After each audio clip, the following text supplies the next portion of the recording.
最近伫社群平台 IG 有诈骗集团宣传讲捐钱就会当互社福团体就会当抽奖，多民众互盗用各自的口罩，哄骗超过100万。早起有真侪社福团体拢表示讲，因有受到牵连。经济署嘛表示，这是3月开始一桩新型的诈骗哦，嘛已经接到135件的报案，损失的金额将近有600万。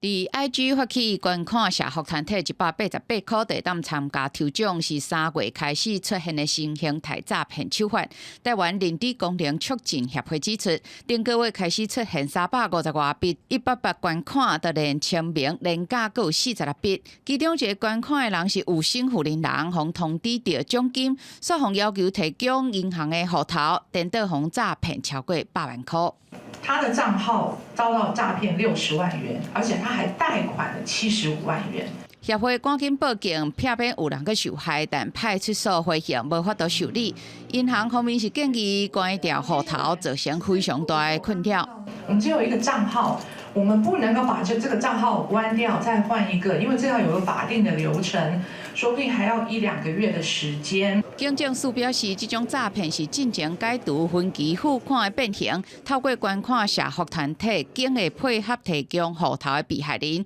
再进一步来骗。到今已经有135个人受害，损失金额有580万。他为了就是要测试这个被害人他的一个服从性如何，到底有没有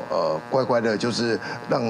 有没有入歹徒的圈套里面。 针对社福团体报案，派出所唔受理，警政署承认有疏失的改进，但表示188捐款会进到社福团体的户头，后续是因为被害人进一步提供各自户头，才会造成财损，呼吁被害人赶紧来出面报案，才会当具体侦办。记者林俊明单从唯一台北报道。